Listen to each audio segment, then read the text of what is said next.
தோட்டத்திலே உறுதி போனாள்.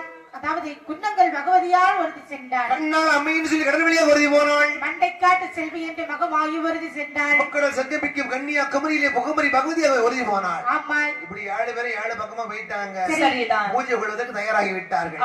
பார்த்தார் பகவான். பாரதி சுவாமி 7 கன்னிமுழும் தாரதமாரை கொல்ல வேண்டும் சென்றார்கள். 7 பேரை 7 பக்கமா போயிட்டாங்க.